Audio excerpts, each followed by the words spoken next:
নমস্কার, ডেমোক্রেটিক ইন্ডিয়ান্সে আপনাদের সবাইকে স্বাগত। কোথায় আছি বলুন তো আমরা? প্রতিদিন ধম্ম ধম্ম করে গোটা দেশটা যেন রসাতলে যেতে বসেছে। এই শুনলাম দীঘায় আবার জগন্নাথ মন্দির তৈরি হচ্ছে, হয়ে গিয়েছে অবশ্য, উদ্বোধন খুব সামনেই। আবার কয়েকদিন আগেই শুনছিলাম মুর্শিদাবাদে নাকি আবার বাবরি মসজিদ তৈরি হবে। ইতিমধ্যে হিন্দু সংগঠনের তরফ থেকে অম্বিকানন্দজি মহারাজ তিনি বলেছেন রাম মন্দির তৈরি করবেন, ছটি রাম মন্দির তৈরি হবে। কোথায় আছি আমরা, কি হবে? চলুন কথা বলি অম্বিকানন্দজি মহারাজের সাথে। নমস্কার অম্বিকানন্দজি মহারাজ। না, শুরুটা তো ওনারা করেন, এখন শুরুটা এমন মাত্রায় করেন, এমন আগুন লাগান যে সেই আগুনে জল ঢালতে হোস পাইপ নিয়ে আমাদেরই দৌড়তে হয়। এটাই তো সমস্যা। কি দরকার ছিল, কি আক্কেল ছিল, কি প্রয়োজন ছিল যে এরকম একটা অশান্ত পরিবেশে, অশান্ত যেখানে আমার পার্শ্ববর্তী রাষ্ট্র জ্বলছে, যেখানে সংখ্যালঘুদের ওপর নির্যাতন হচ্ছে। সংখ্যালঘু বলে চুপ করে থাকলে তো হবে না, হিন্দুদের ওপরে নির্যাতন চলছে, হিন্দুদের ওপর। হিন্দুদের মঠ মন্দির ভেঙে দেওয়া হচ্ছে, হিন্দু মা বোন ধর্ষিতা হচ্ছেন, হিন্দু সাধু সন্তরা রেহাই পাচ্ছেন না হিন্দুর হয়ে কথা বলার জন্য বা টোটাল সংখ্যালঘু কমিউনিটির জন্য কথা বলার জন্য তাদেরকে অ্যারেস্ট হয়ে আজকে প্রায় মাসখানেক ধরে জেলবন্দি হয়ে থাকতে হচ্ছে। তো তারপরেও যদি পশ্চিমবাংলার মাটিতে, এই সম্প্রীতির মাটিতে, মানে যে মাটিতে একদিকে ওয়াজেদ আলী কে আমরা পড়েছি, যেখানে আমরা সৈয়দ মুস্তাফা সিরাজকে পড়েছি, যেখানে আমরা আব্দুল কালামের ছবি ঘরে রেখে সকালবেলায় প্রাতঃস্মরণীয় বলে স্মরণ করি, যেখানে নজরুল ইসলামের শ্যামা সঙ্গীত গেয়ে আমরা কালী পূজা করি, সেইখানে দাঁড়িয়ে যদি কেউ যদি এখন বাবরি মসজিদ বানাতে চায়, তাহলে প্রতিবাদ তো হবেই প্রতিবাদ, এ কেউ আটকাতে পারবে না। এবং দেখুন, আমরা তো গণতান্ত্রিক অসভ্য বর্বরতাতে বিশ্বাসী নই, তো কেউ কি করছে না করছে আমি সেই বিষয়ে যাব না। আমি একটি ছোট্ট দাবি করেছিলাম সাধারণ মানুষের কাছে, হিন্দু ধর্মাবলম্বী, সনাতন ধর্মাবলম্বী মানুষের কাছে গতকাল, যে আমি একটি মুর্শিদাবাদে একটি রাম মন্দির করতে চাই। এটাই আমার দাবি ছিল, একটি নিষ্পাপ অকপট স্বীকারোক্তি, অকপট দাবি, যে মুর্শিদাবাদের মাটিতে আমি একটি রাম মন্দির করতে চাই, ভব্য শ্রীরামচন্দ্রের মন্দির, ঠিক যেমন মন্দির অযোধ্যাতে ভগবান রামলালা বিরাজমানের জন্মস্থানে হয়েছে, ঠিক সেরকম। অম্বিকানন্দজি মহারাজ, আপনার কাছে একটা অন্য প্রশ্ন, সেটা হলো গোটা রাজ্যটা জুড়ে, গোটা দেশ জুড়ে এই ধম্ম ধম্ম করতে গিয়ে শিক্ষা, স্বাস্থ্য, এসব ব্যাপারে কি আমাদের নজর থাকবে না?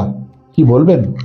আমাদের ধর্মে তো ষাঁড় তৈরি হয় না, তার কারণ আপনি রাম মন্দিরে কত সংখ্যক প্রতিদিন দরিদ্র মানুষ, না দরিদ্র নারায়ণেরা সেবা পান, বা রাম মন্দির চ্যারিটেবল ট্রাস্ট কত পরিমাণে দরিদ্র মানুষের পাশে দাঁড়ায়, তার বিরাট বড় একটা ফিরিস্তি আমি আপনাকে মোটামুটি এখন 1 ঘন্টা 1.5 ঘন্টা ধরে শোনাতে পারি।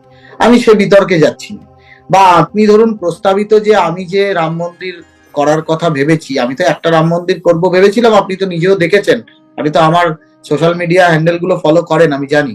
তো সেখানে আপনি দেখেছেন, সেখানে একাধিক রাম মন্দিরের প্রস্তাবনা এসছে, একাধিক।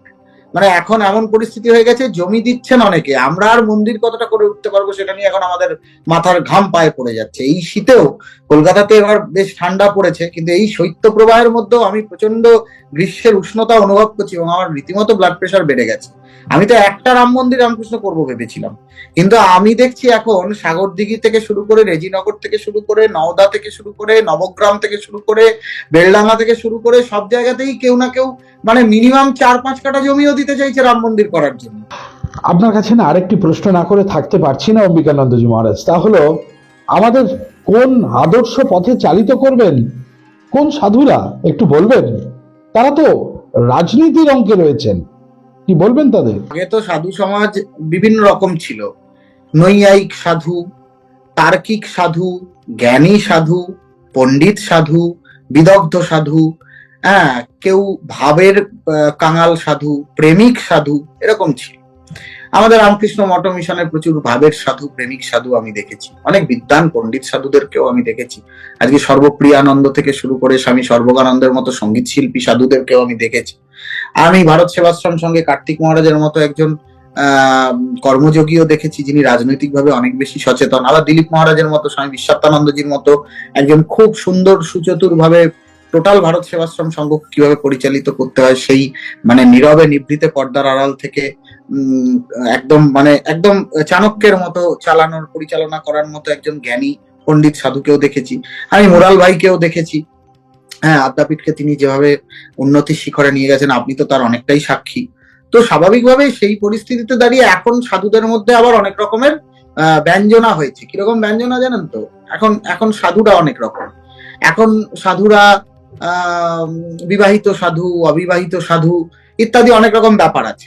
সাধুর কোনো জাত হয় না, এটা আমি ব্যক্তিগতভাবে বিশ্বাস করি। কিন্তু সাধু যখন একটা কমিউনিটিকে রিপ্রেজেন্ট করে, একটা সম্প্রদায় বা একটা পরম্পরার প্রধান হয়ে বসে, তখন তার সন্ন্যাস, তার মঠান্যায়, তার পরম্পরা, তার কৃষ্টি, এগুলো তো অবশ্যই আলোচ্য বিষয় থাকবে, এগুলো নিয়ে তো আলোচনা হবে। সাধু যদি সাধুচিত কাজ করেন, সাধুর কাজ কি? আত্মান মোক্ষার্থম জগদ্ধিতায় স্বামী বিবেকানন্দ স্পষ্ট দেখিয়ে গেছেন অদ্বৈত বেদান্তের পক্ষ থেকে। সাধুর কাজ তো 3 মিনিটে বশীকরণ, ব্ল্যাক ম্যাজিক বা 5 মিনিটে স্তম্ভন বিদ্বেষণ করা নয়। সাধুর কাজ তো সোশ্যাল মিডিয়াতে বিজ্ঞাপন দিয়ে আপনাদের কার কার সন্তান প্রাপ্তি প্রয়োজন তার জন্য আপনারা টাকা দিন, ফোন পে করুন, সেই ফোন পে করে আপনারা এসে যোগ্য করুন, তাতে আপনাদের সন্তান প্রাপ্তি। আমি তো জানি না কজনের সন্তান প্রাপ্তি হয়, কারণ আমি তো উল্টোটাই শুনেছি। নির্বাচনে পরাজিত হতে গেলে পরে অমুক সাধুর কাছে গিয়ে আপনারা যোগ্য করুন, এরকম তো শুনছি অনেক সাধু সন্তদের সম্পর্কে, যে সাধু সন্তদের কাছে গেলে পরে যে অ্যামাউন্টের প্রণামী দিয়ে আপনি যোগ্য করাবেন, ঠিক তার দ্বিগুণ সংখ্যক ভোটে আপনি হেরে যাবেন। গেরুয়া পোশাক পরলেই সাধু হয় না। অনেক প্যান্ট শার্ট পরা মানুষকেও আমি দেখেছি যাদের মধ্যে সাধুতা আমার থেকে অনেক বেশি। আপনাকে একটা শেষ প্রশ্ন। আমরা রামকে পুরুষোত্তম রাম বলি, তাকে জীবনের আদর্শ ভাবি, আর সেই পুরুষোত্তম রামকে সামনে রেখে এই রাজনীতি, উস্কানি, এগুলো কতদিন চলবে? রাম মন্দির বানাচ্ছেন ভালো, একবার ভেবে দেখেছেন উস্কানি সেই বিষয়ে? আমার রাম মন্দির থেকে কিন্তু কোনো উস্কানি যাবে না। আমার রাম মন্দিরে মাইক বেঁধে হনুমান চালিসা পাঠ হবে। আমার রাম মন্দিরে মাইক বেঁধে একাদশীতে যে রাম নাম স্বামী ব্রহ্মানন্দজি মহারাজ বেলুর মঠে চালু করেছিলেন, সেই রাম নাম প্রতিদিন হবে, কিন্তু কোনো উস্কানি হবে না।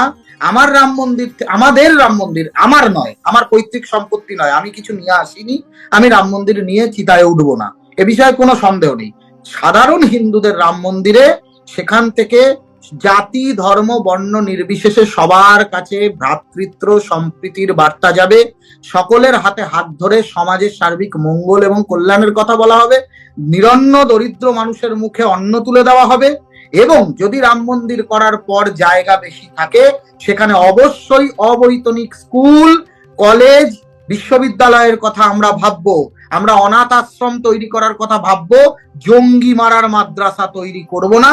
তবে হ্যাঁ, যদি আমার মন্দির ভাঙচুর করতে কেউ আসেন, মন্দির ভাঙার বার্তা আসে, তখন সেই মন্দির ভাঙার বার্তাটা কিন্তু আমরা, মন্দির ভাঙাটাকেও কিন্তু আমরা পাল্টা কাউন্টার করব। আমরা মারার নীতিতে বিশ্বাসী নই, কিন্তু আমরা স্বামীজির সন্তান। স্বামীজি বলেছিলেন, লুটেরাদের মেরে ছেঁচে দিবি। আমরা কথা বলছিলাম, অনেক অনেক ধন্যবাদ আপনাকে অম্বিকানন্দজি মহারাজ।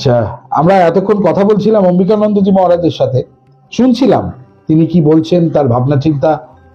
দেখুন, পুরুষোত্তম রামকে যদি জীবনের আদর্শ ভাবি, তাহলে স্বামীজির কথায় নতুন করে সমাজকে তৈরি হতে হবে বই কি। নতুন করে সমাজকে তৈরি করার দায়িত্বটা ঠিক কাদের, কিভাবে? শিক্ষা, স্বাস্থ্য, সেদিকে কবে নজর পড়বে? যারা ক্ষমতায় রয়েছেন তাদের, নাকি শুধুমাত্র ধর্মের রাজনীতি চলবে? আজ এ পর্যন্তই। দেখতে থাকুন ডেমোক্রেটিক ইন্ডিয়ান্স।